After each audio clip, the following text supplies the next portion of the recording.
And today we have a chance to enjoy a session of questions and answers.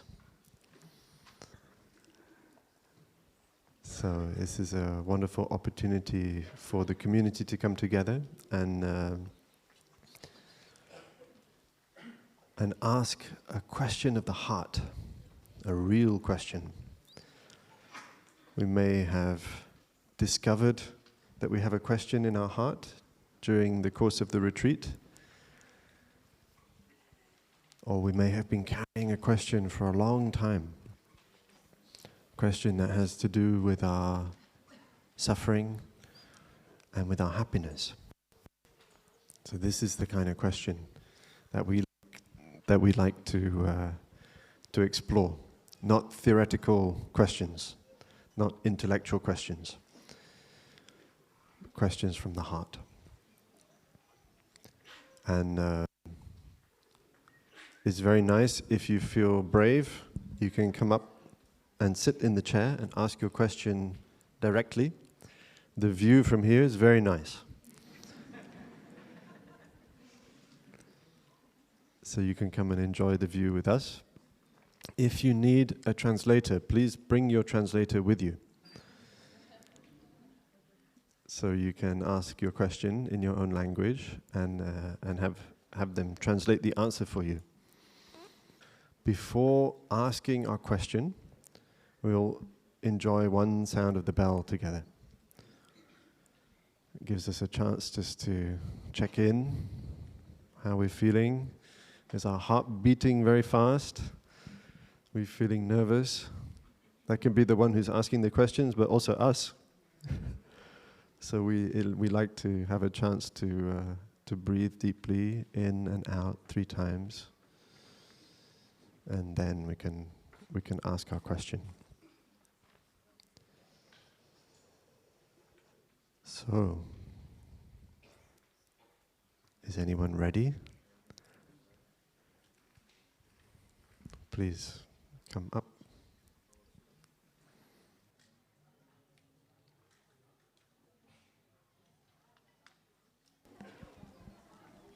So, dear friends, the hot seat is ready for you.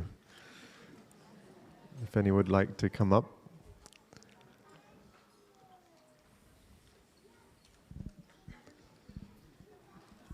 We also have some written questions that we can...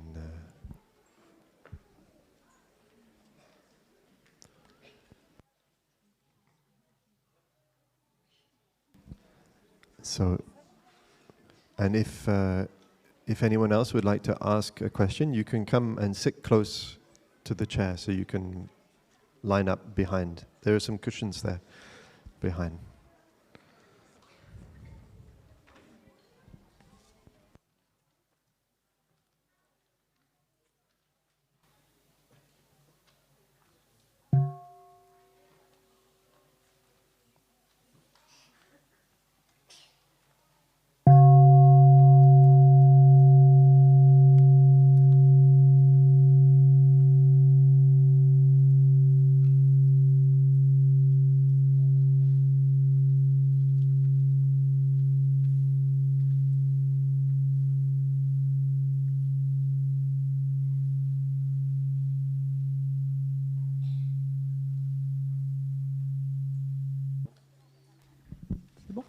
Ok. J'ai pris mon papier, je suis moins douée que les enfants. J'ai 54 ans et je suis cadre dans une grande entreprise en ressources humaines. Et cette organisation crée... beaucoup de gens souffrent dans cette organisation. So I'm 54 and I work in a big company in human resources, and a lot of people in this organization suffer. Et aujourd'hui, je me vois reprocher mon empathie, mon sens de l'écoute, et je risque de perdre mon contrat, mon poste en avril. And nowadays my empathy and my listening is sometimes reproached, is held against me, and I risk to lose my contract, I risk to lose my job. Alors ma question, c'est, alors que je souffre de cette situation, même si j'ai pas mal d'expérience, comment puis-je rester aligné avec mes valeurs et utile à mon poste pour cette dernière partie de carrière? So my question is because I'm suffering from this situation, even though I have a lot of experience, is how can I stay true to my values whilst also being useful in my work?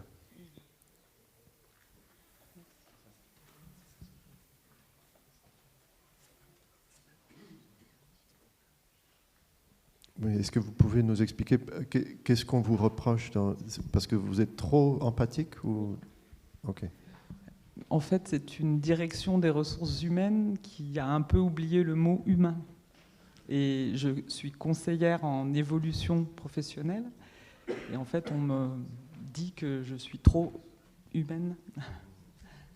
So it's a current tendency in human resources which has forgotten a little bit the human.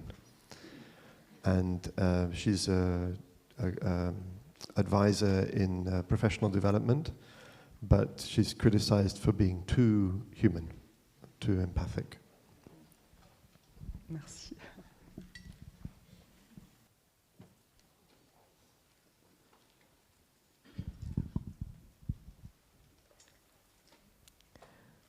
Dear beloved Thai, dear beloved community, thank you for your question.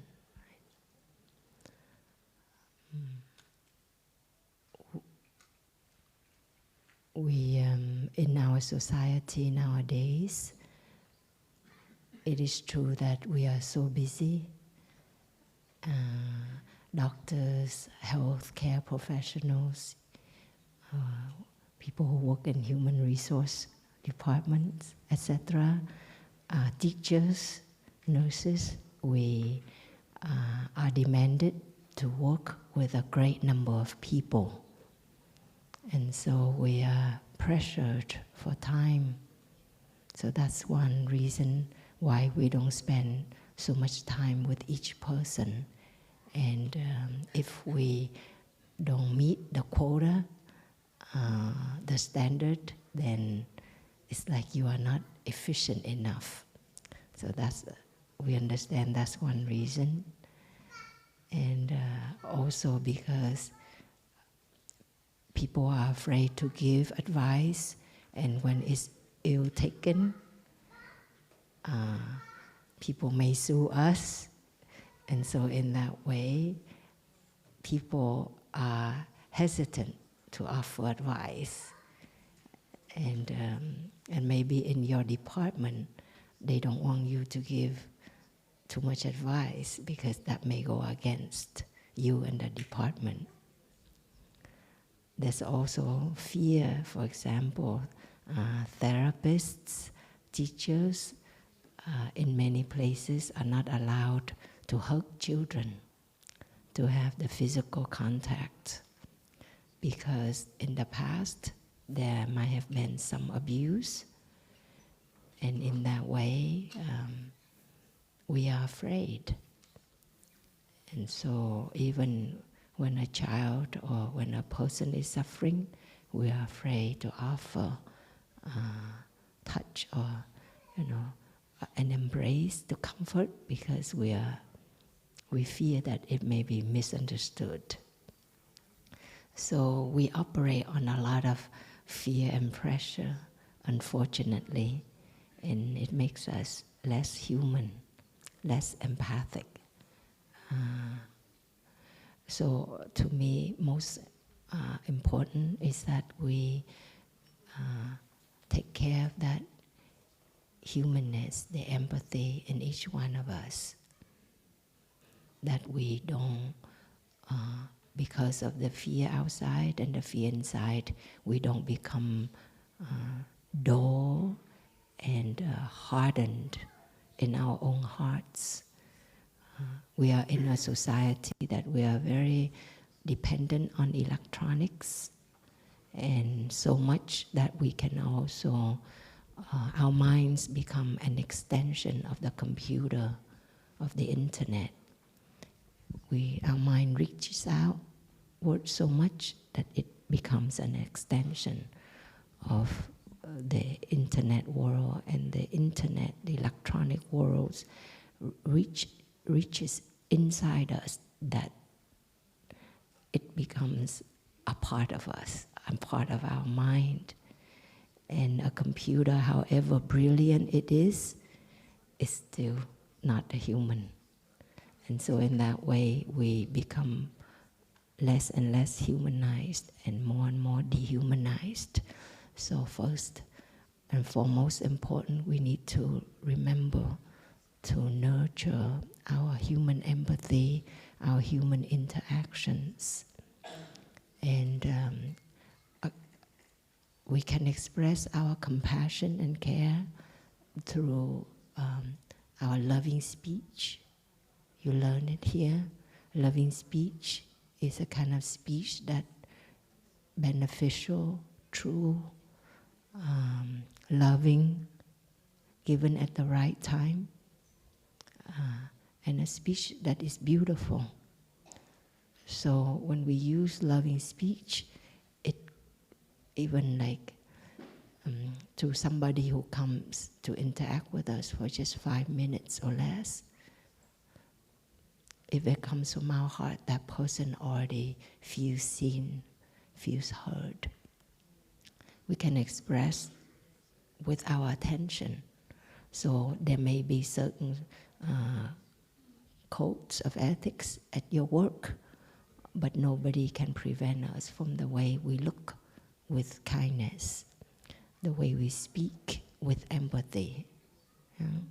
And you can also direct those people to places where they can find support, or to find practice. So I think many teachers can become quite bitter because we don't have time, for example, to care for the children, or the children have so many problems that we feel overwhelmed, and we sustain secondary trauma in our workplace, and then we become quite harsh and bitter, and sometimes we can also become abusive towards those we have the aspiration to serve. So in wanting to care for others, we need to learn to care for ourselves.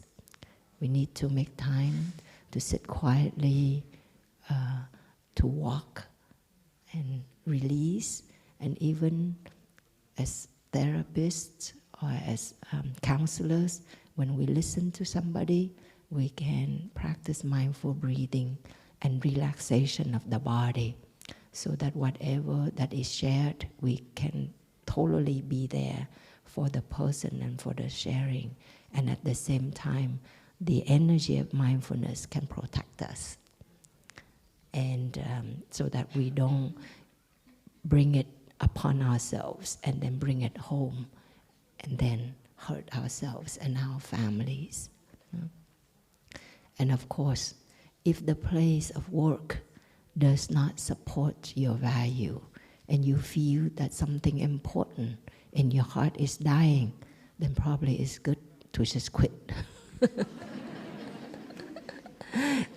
There's always another job. And you may get, the salary may be reduced a little bit, or maybe you get a better pay. When our hearts are open, the universe will provide and will care for us. Bless you. Thank you, dear.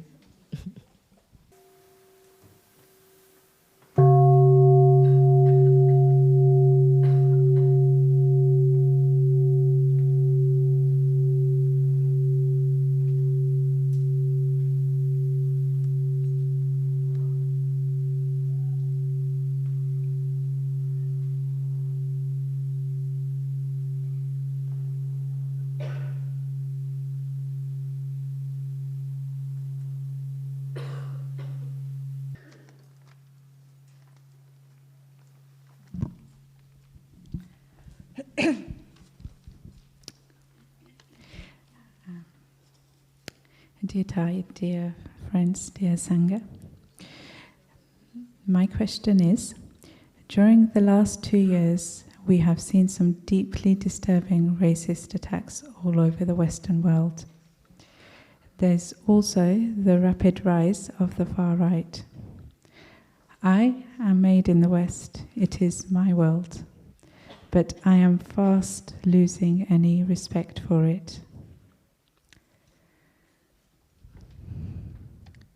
How can I stop my heart closing amidst the hate?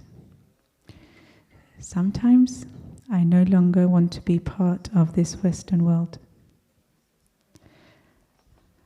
I am suffering deeply, and I don't want to become a hateful or bitter person.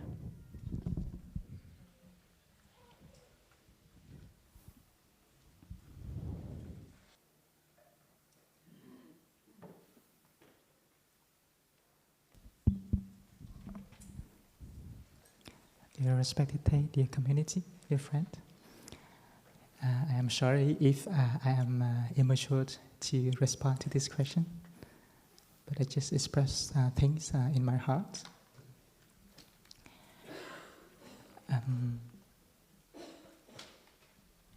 I remembered Thai's phrase when listening to this question. Thai said, whenever there's suffering, somehow it's a little bit everywhere, and you feel suffer deeply. You feel the suffering clearly, but it doesn't mean that hope, reconciliation, or compassion or understanding are not there. And every region in the world, every country in the world, no matter what the people have done for the country or for the society, our responsibility is not to forget the beautiful qualities, because every country has things that need to improve, but every place does have things that we should appreciate, and we have to awake those qualities within our hearts. And that could be the way to calm down our hearts that is broken. And we are encouraged to find a place to sit down quietly, and we may like to try to figure it out which are the beautiful qualities in the place that we are living, in the environment that we are living, so that it can produce some kind of hope within our hearts, and we are able to open our hearts. And we also, when there's hope and love, understanding, compassion within our hearts, we will find ways to fix the situation. And we may like to find friends that have the same aspiration here and there in the environment we live, even though it is still the minority, but it doesn't mean that they are not there. They may be there waiting for us. Come together, form a group of having the same dream. And with that kind of support, we already feel the relief. We already see the healing slowly takes place. And sometimes we don't have to wait for the results to come out to be happy. But having a group of people that have that kind of mindset, we are already on the transformation on the path of transformation and healing. And we will know what to do. Our thinking could be clearer when we have the support, from our friends. When we act individually, it is more difficult. When we do together, even though our suffering to the world is little, but it brings us great happiness. And here and there in the world, little lights of healing, of transformation, of brotherhood, sisterhood is there. It also makes the world beautiful. Thank you.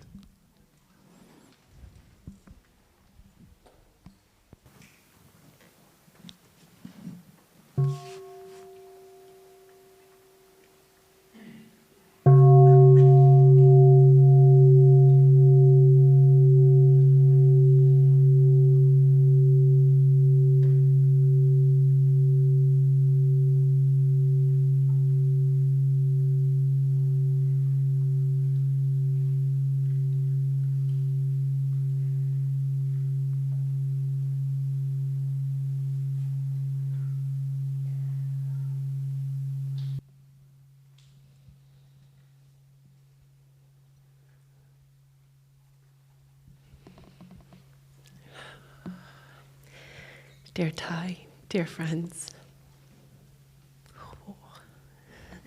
it's frightening and amazing to see faces. I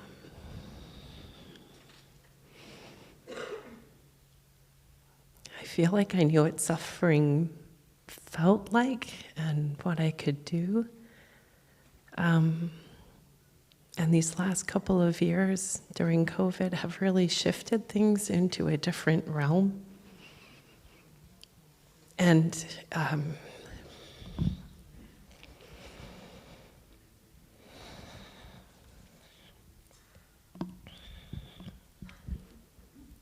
it feels relentless.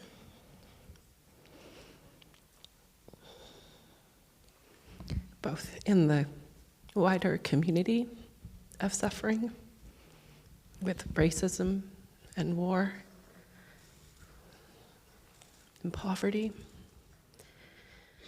and also just within our little home, very simple things like no daycare and too much work and no time together because things just have to get done. And it has felt relentless and inescapable. And all these practices that I know are so good and so healing and that I have practiced, I couldn't access for a couple of years. And it's only through the grace of specific circumstances that I find myself with the spaciousness of being here. And now with this retreat coming to an end, I'm feeling, how do we find that time to care for ourselves, that spaciousness to take care and heal when things feel so relentless and there are so many demands that to drop something has also very real consequences. Thank you.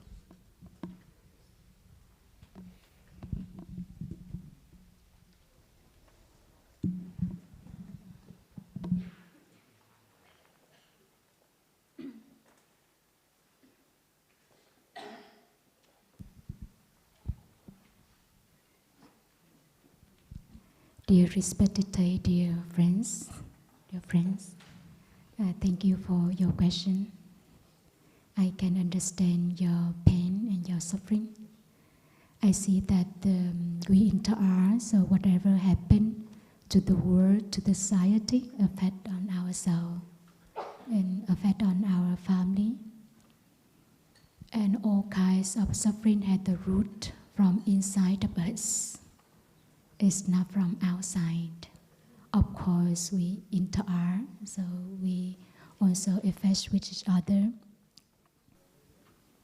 And as our teacher used to say that even we send the weapon to the moon, the war is still there. So it means that the war always here. There is many kinds of war. There is many kinds of discrimination. Not only racist, but even when we live with each other, we also have the discrimination. So we have to take care all of this conflict inside of us. And also among members in our family, we also sometimes have the conflict with each other. It's not only between country to country, races to races, but also in our family too. So it is why we have to go back to take care of our suffering, to take care of our conflict, our discrimination, also our comparison. Like we compare ourselves with other people, we do too many things, other people don't do anything. Just for example.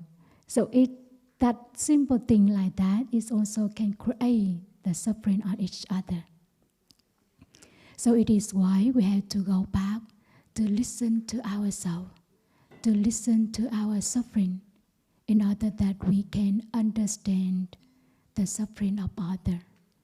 With our practice, we always go back to ourselves and listen to ourselves. We are not afraid of our suffering, and we are not running away from our suffering. So it is why we offer the practice to everyone, to go back to ourselves. And also, we have to know how to nourish our joy and our happiness in order that we can deal with our suffering and difficulty. If we don't nourish our joy and happiness, it's really difficult to deal with our suffering and difficulty. And we have to offer ourselves space and time in order that we can do it. If we don't have space, if we don't have time, we cannot do anything. Even though the willingness is still there, our wish is still there, our determination is still there, but if we don't have time and space, we cannot do it. So we have to organize our life in such a way that we have time for ourselves. First of all, for ourselves.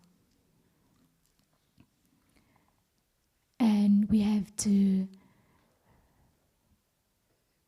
generate inner peace in ourselves in order that we can offer peace to other people. If we don't have the inner peace, we cannot offer peace to other people. We want to bring peace, we want to bring joy, we want to bring to happiness to other people, but whatever we are saying, we make other people unhappy.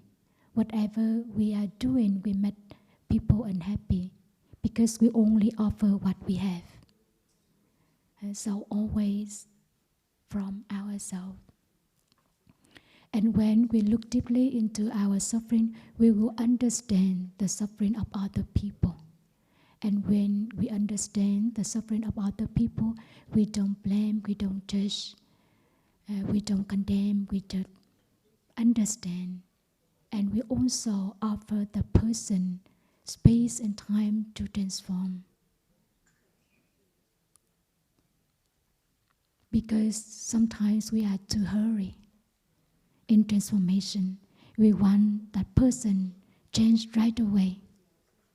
Why you always repeat it again and again and again? But when we look deeply into our difficulty, we also understand that sometimes we really want to change our habit energy, but still difficult, right? Because we carry in ourselves our parents, our ancestors.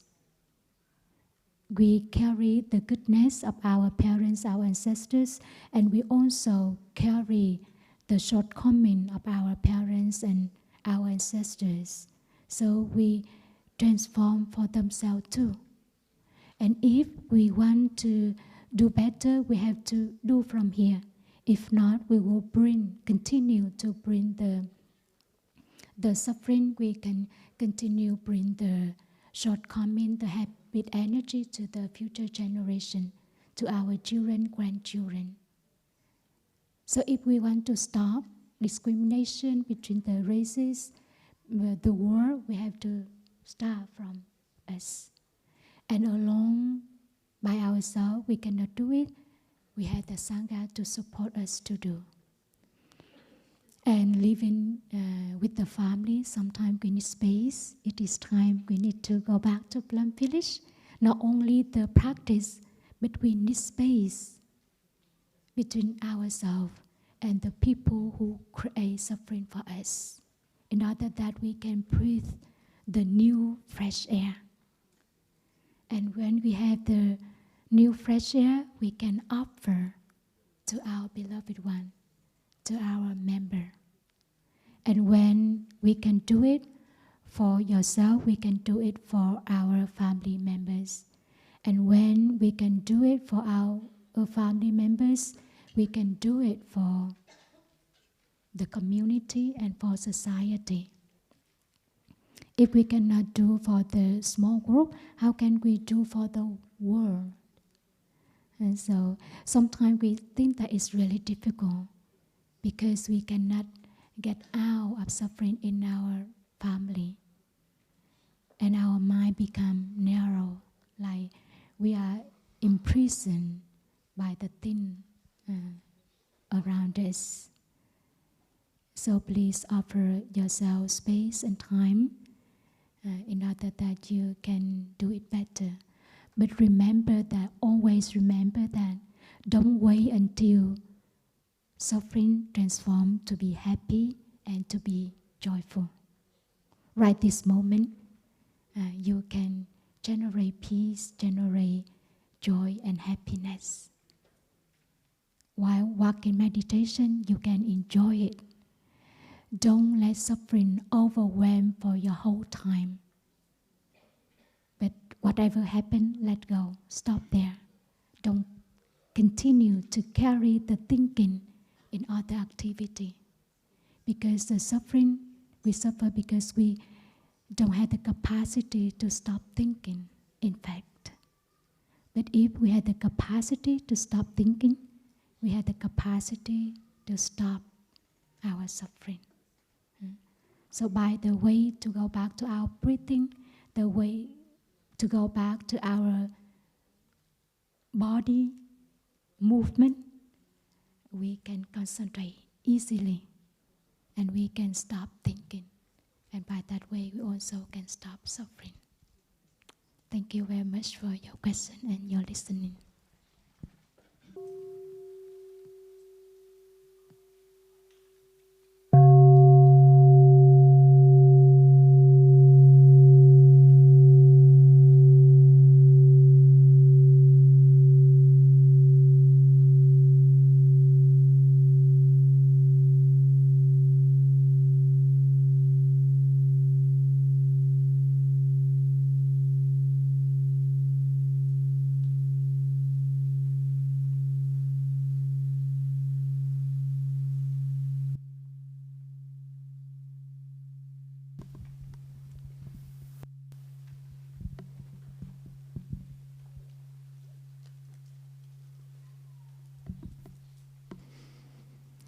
Dear teachers, dear Sangha,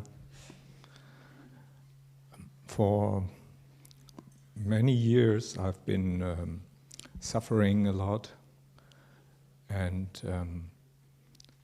it took me a lot of my energy to take care of that suffering, and I, over the years, made a lot of improvement, and through the practice and through coming to Plum Village, I learned to work on that suffering and really gained new confidence and energy over the years.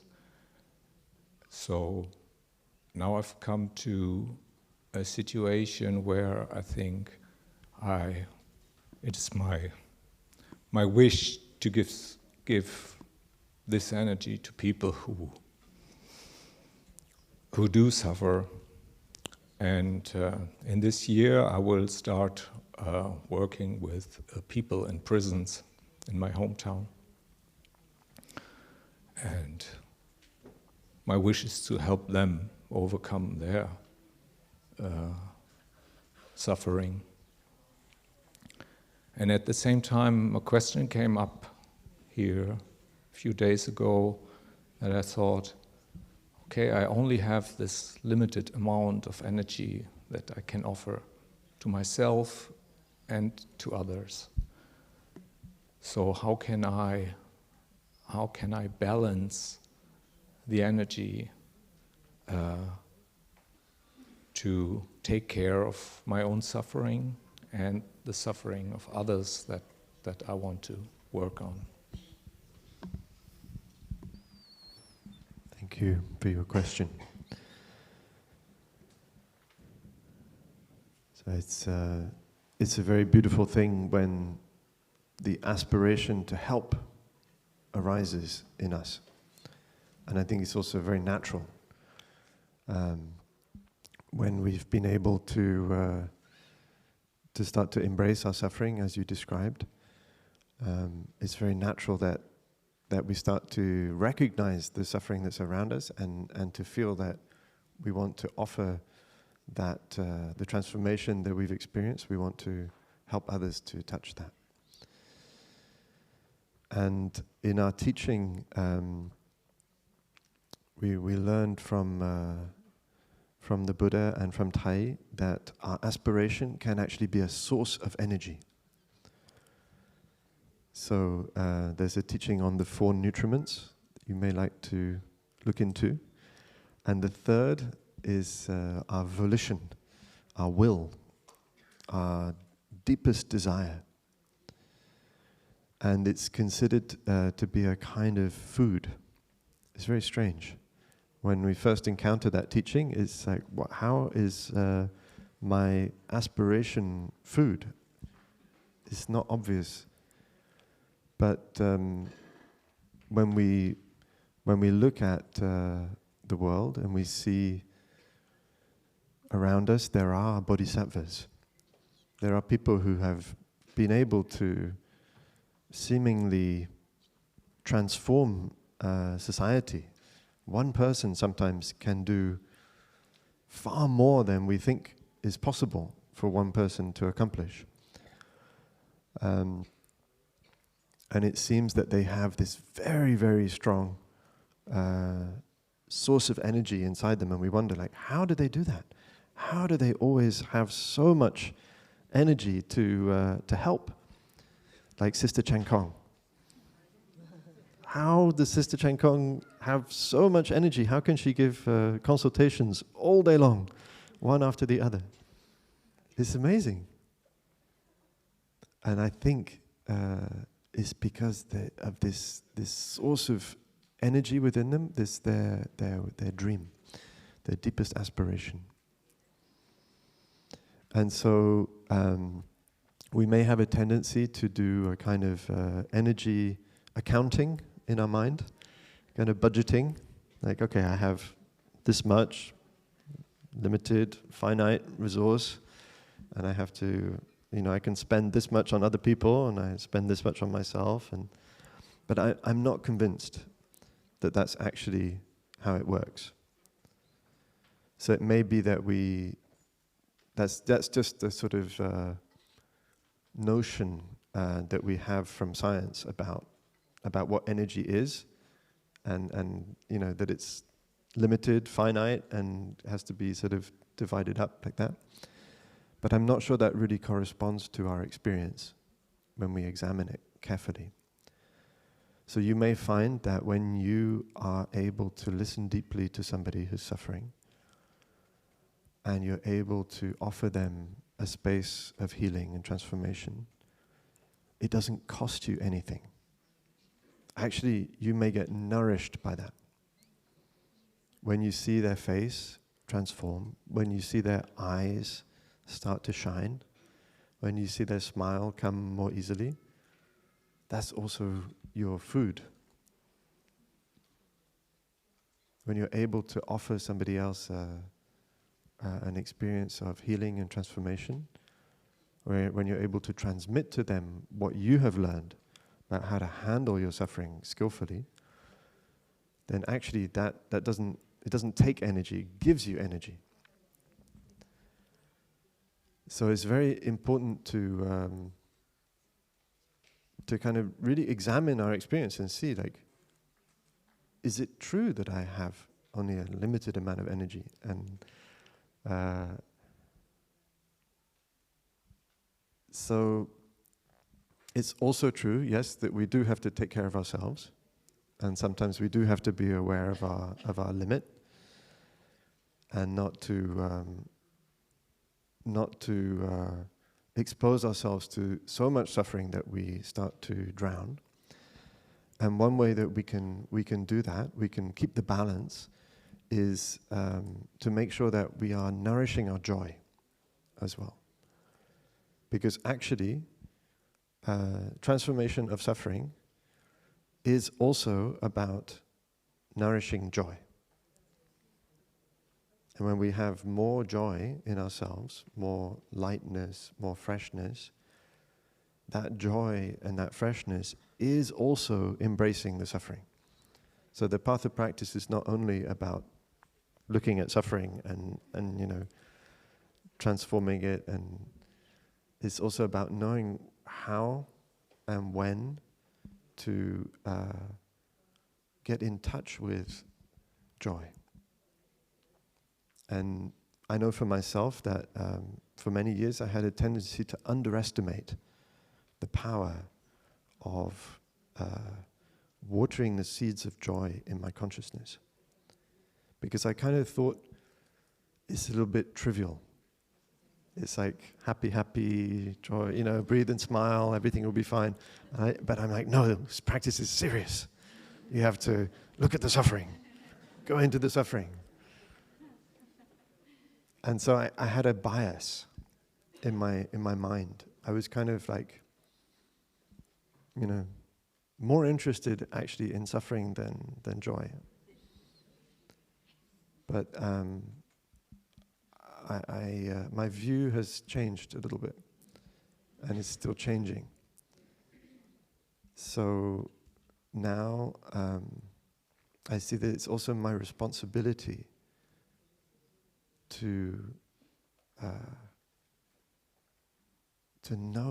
really explore many ways to get in touch with the wonders of life in every moment. Even when I'm suffering, especially when I'm suffering, actually. It's exactly in that moment that I need to know how to ground myself in a deeper kind of joy. And the Buddha and Thai have told us that happiness is possible in the present moment. In fact, it may be possible only in the present moment. Or that it's possible to dwell happily in the present moment.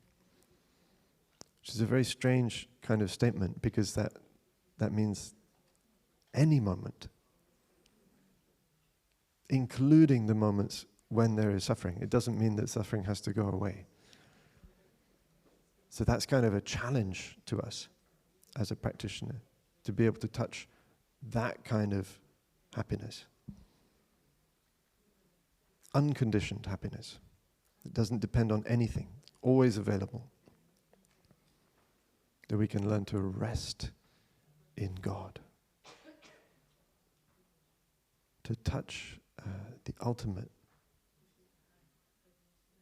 To take a step in the kingdom of heaven. And that's also that kind of nourishment, that kind of refreshment is how we can keep going.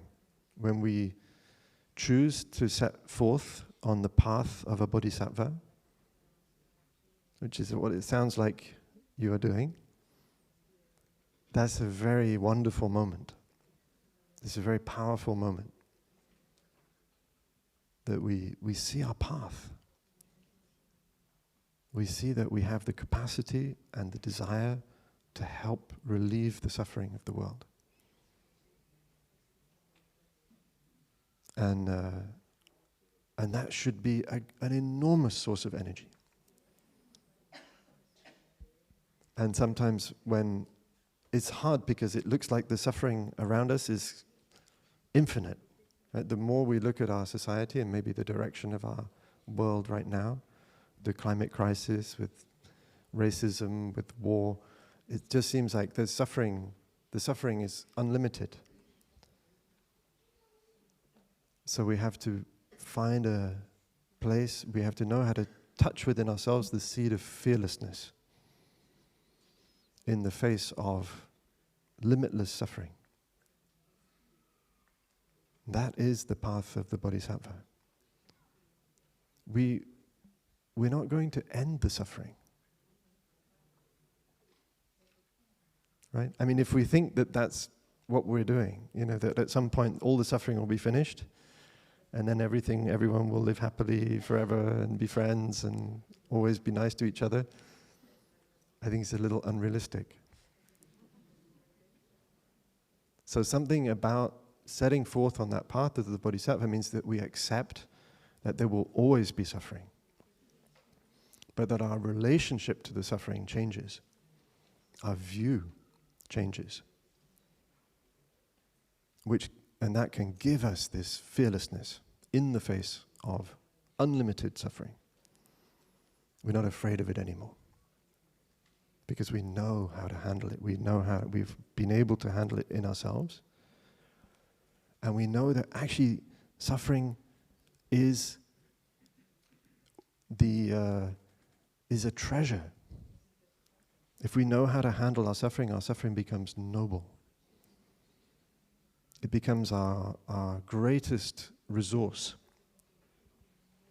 We know sometimes we have to spread manure on the fields, right? It doesn't smell very nice. You prefer not to, when you drive past the field, you close all the windows in the car, and it's not nice. But somehow, it transforms itself into wheat or tomatoes. It's amazing. From something that we don't like comes something wonderful. And the same is true with our suffering. If we didn't have suffering, and if we didn't have a way to understand our suffering, to work with it, to learn from it, then we would never learn compassion. We wouldn't be able to understand others who suffer. So when our view of suffering changes and we start to see it actually as our ally, in a sense, then we can really touch freedom, touch peace, without waiting for the suffering to be transformed. Right? The peace and the freedom is now. It's not later. It's not only when finally, at last, we've transformed all the suffering of everyone, everywhere. We don't have to wait. It's because we've understood that from the suffering, when it is understood, when it is skillfully handled, comes compassion, comes understanding, comes freedom.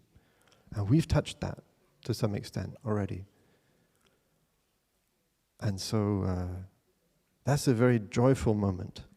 That's a moment of power, real power, fearlessness and energy. And we know also that we are not exactly separate, that we're not doing it alone. Because that's also a little bit overwhelming when we think, the suffering is infinite, but I am just me. What can I do? So our view of ourselves also needs to change. And so as our understanding of the suffering expands, so our view of ourselves has to expand. We have to start to explore the interbeing dimension. We see the ways in which we are not just this body, these feelings, these thoughts, this consciousness, but we are also made of non-us elements. We have our ancestors with us, our spiritual ancestors, our genetic ancestors, our friends. All of life has come together to produce us. That makes us vast. And sometimes when we face a difficult situation, we can call on our ancestors. Sometimes if I have to give a Dharma talk, it seems very difficult, so I just say, okay, Thai, you do it. It's too difficult. I don't know what to say. Let Thai do it. And you can do that too. Thai is in you. The Buddha is in you. And we can be much more than we seem to be. And we can also act as a Sangha. We can kind of multiply our power, our capacity to do good and to transform suffering in the world when we do it together with others. When we form a group and we can take on more. And it's kind of non-linear. It's like, it's not just because you're two that you can take care of twice as much suffering. I think you can, when you come together as a Sangha, the capacity increases. And when the awareness of the kind of limitless suffering is there, you also have to have limitless joy. So we have the joy of and the stability of Mother Earth as well, that we can always tap into. She's always there. You can feel her right now. We're not just this body. You can feel there's a planet underneath us. In the contact with Mother Earth, you can become aware of the majesty, the beauty, the stability, the capacity to hold, to transform suffering of Mother Earth. It's always there, and we can just remember that, connect with it, and suddenly what seemed to be overwhelming and unbearable, now we are vast, and we can hold it. And it doesn't cost us in the same kind of way. So let's just, we kind of beware of habits of thought that actually create limitations that may not really be there. So when the amount of energy seems limited, it may just be a notion, it may just be an idea of what we are. And if we change that idea, then maybe our capacity changes as well.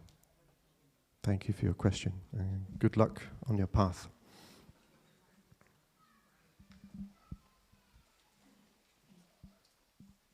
I think maybe we have time for one written question, and then this will be the last question.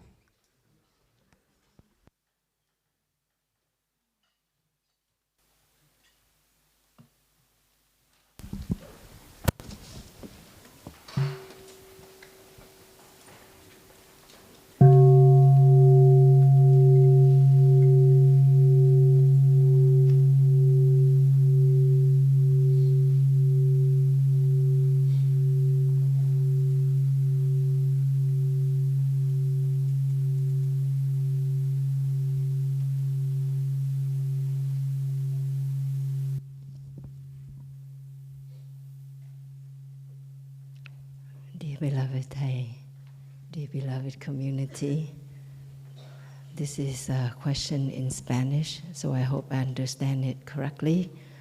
¿Cómo puedo ayudar a mi madre? Tiene Alzheimer. ¿Qué hago si no me reconoce?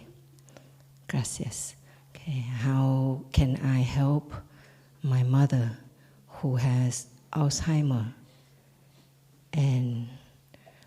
But she doesn't recognize me. Okay, what if she doesn't recognize me? So, Alzheimer or dementia, they have a genetic predisposition component. But we also know that most physical and mental illnesses have the lifestyle component. Actually, more than 90% of the illnesses are caused, of the ailments are caused by lifestyle. So in that way, when we look deeply, we will see that Alzheimer or dementia doesn't start in our 50s or 60s or 70s. But Alzheimer or dementia starts right now. As young people, as young adults, as adults that we are. When we live our daily life in forgetfulness, that's a kind of dementia. Yeah. We don't remember where we are, what we're doing. We're lost in what we're doing.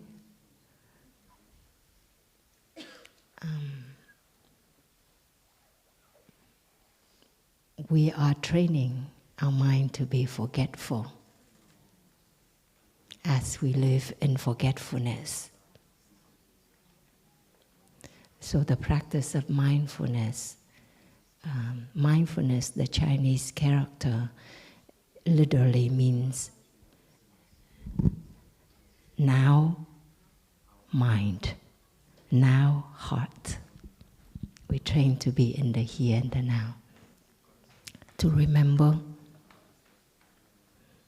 who we are in this moment,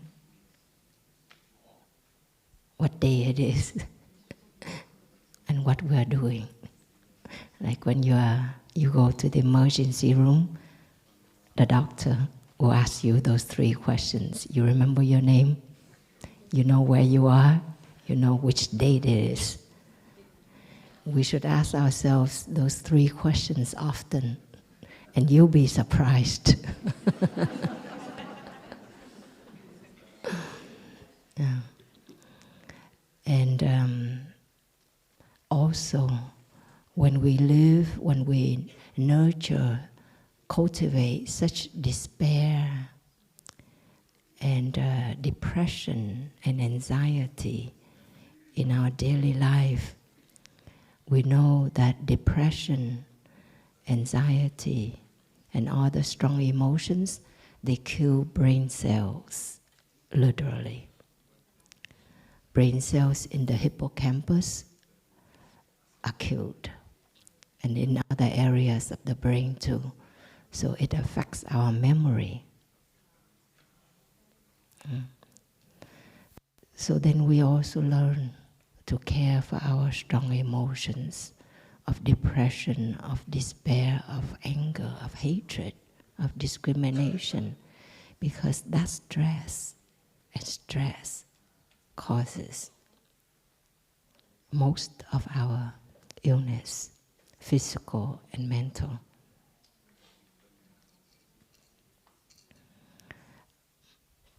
That's our practice, to breathe as a strong emotion arises, as a negative thought arises, as we say something negatively or we do something negatively, we learn to acknowledge, recognize, to breathe with that, and to relax the body, relax the mind, and bring back equilibrium, balance, relaxation for our body and mind.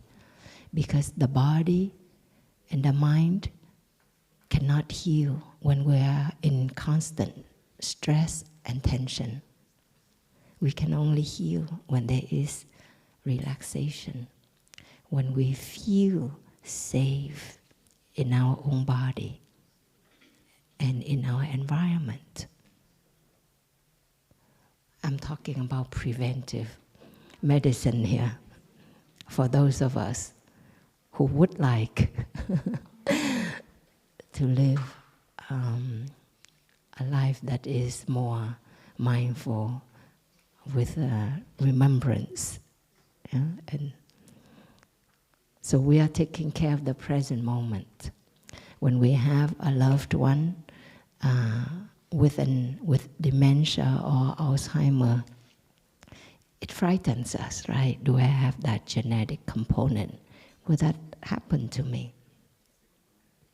So the best way to do that, or if a loved one has cancer, will I have cancer? Should I go test it for it? But I think the best way is that we take care of our body and our mind better. When I suffer from very severe low blood pressure, hypotension, since 2005.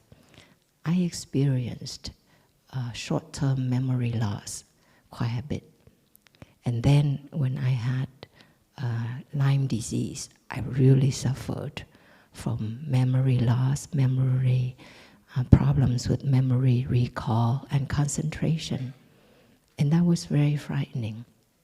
So I learned to recognize that and to breathe so that the fear and the anxiety would not be the second arrow to my condition. You know, when a first arrow is shot into your arm, it causes pain. There's a wound. But the second arrow, that is our anxiety and fear and sadness, that's the second arrow. And that causes the pain to not only double, but it becomes exponential. So in that way, I learned to breathe and to calm my body and mind. And an insight came to me that maybe I will not be as intelligent as before, or as my sisters and brothers around me. But you can always develop insight. Your intellectual knowledge may become deficient, may become reduced, but your insights can always develop when you have mindfulness and concentration, because mindfulness leads to concentration, leads to insight, regardless of your state of mind in terms of the illness. So that gave me a lot of comfort and a lot of faith, and thus healing, because I removed the second arrow, I prevented the third arrow, and I had enough energy and spaciousness and faith to care for my own illness and to make improvement. And this is true for physical as well as mental pain and illness. So that's what we can do in our daily life. And with a loved one who has Alzheimer, I think we also need to remember the pain actually comes from us a lot more. The person who may not remember who you are, the person is not suffering from that in those moments. We suffer because we feel forgotten. And our suffering and sadness may be the second arrow for ourselves and for that person, for our mother, father, a sibling. But if we can also learn to have the beginner's mind, in that very moment, we can also rejoin our loved one and live that moment deeply, you see? And maybe a few minutes later, they will not remember, but you did share a deep moment, a now mind moment, a now heart moment, and it's precious.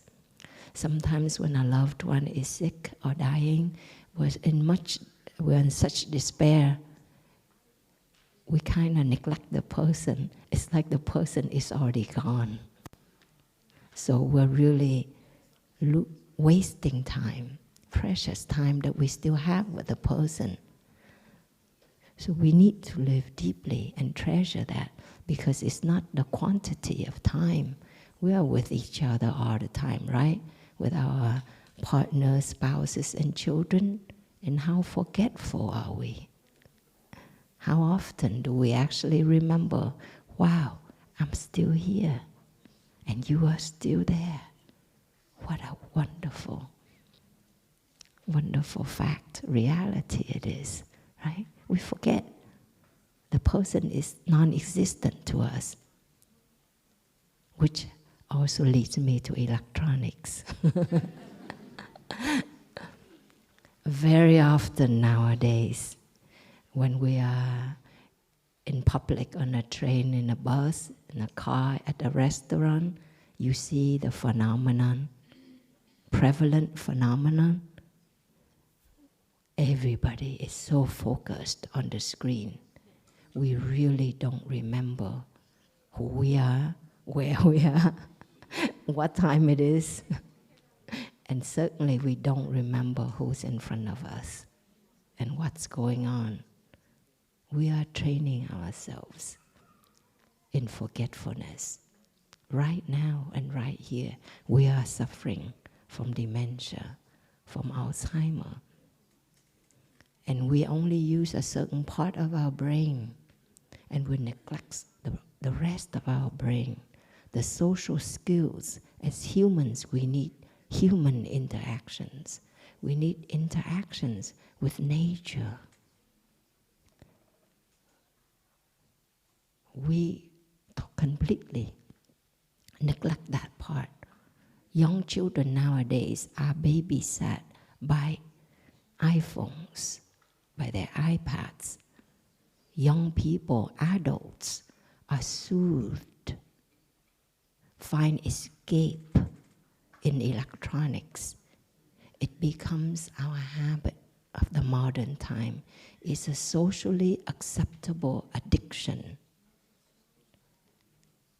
And certainly that will lead to memory loss.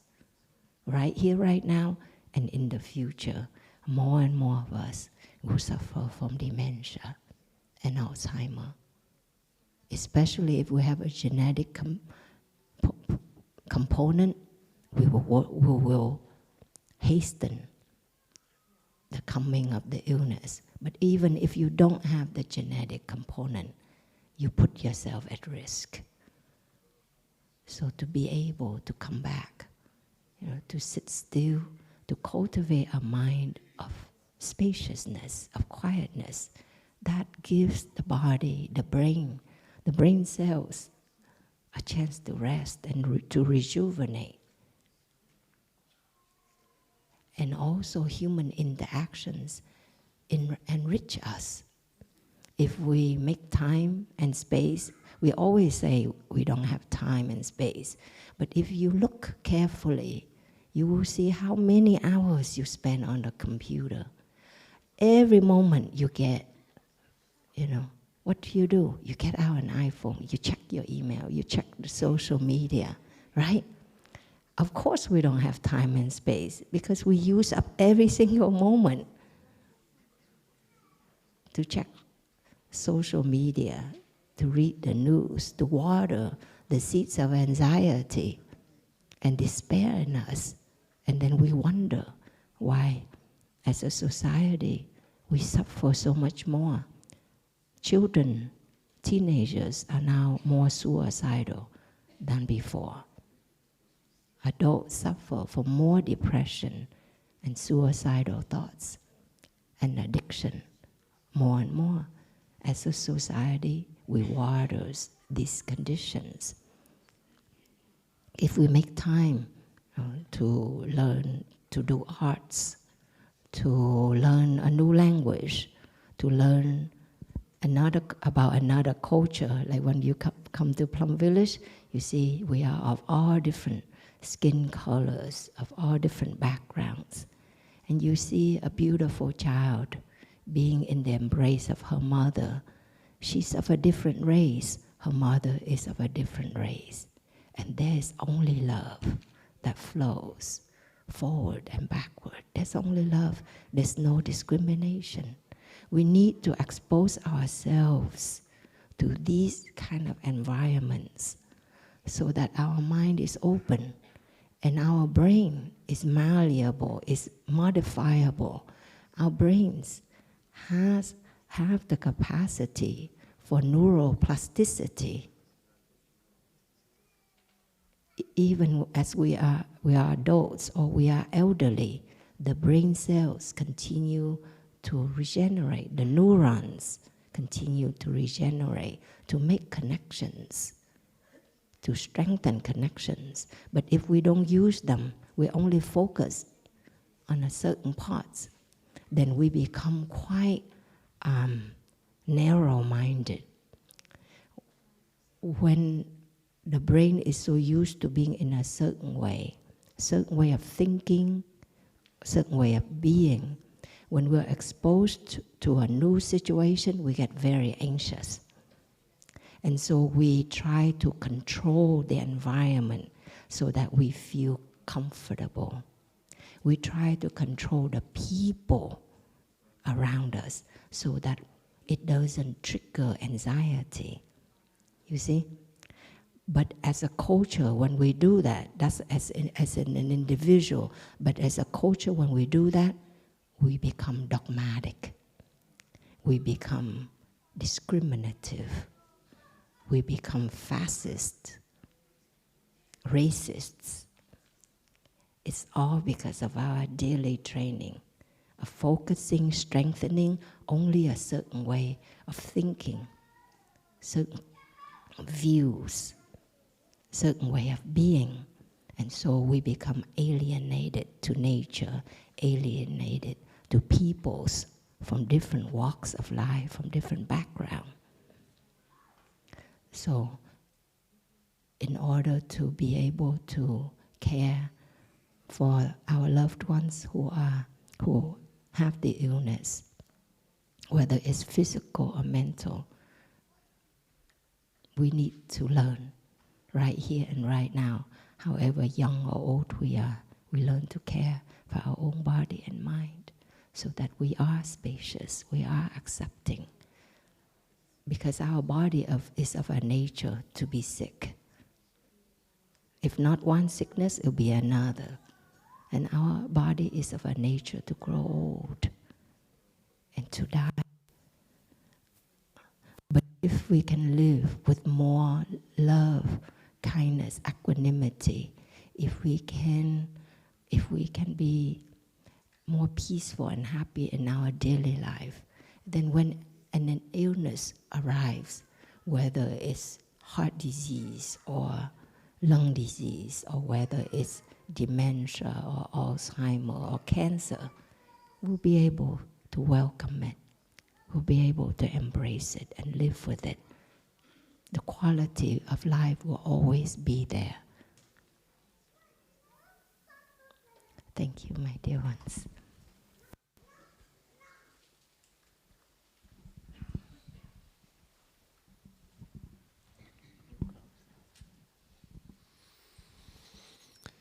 Thank you, dear friends, for your presence, your practice, your listening, and quality of concentration. It's like we access the collective mind, collective intelligence, collective wisdom in these sessions. So although it sometimes looks like we are answering, but it's not really like that. We're just the representatives of the mycelial network that connects us underground, as we are all one Sangha body. So, thank you for your practice, and now let's just enjoy 3 sounds of the bell to close this session, and then I think we have some announcements and some good news to share with the Sangha. Thank you.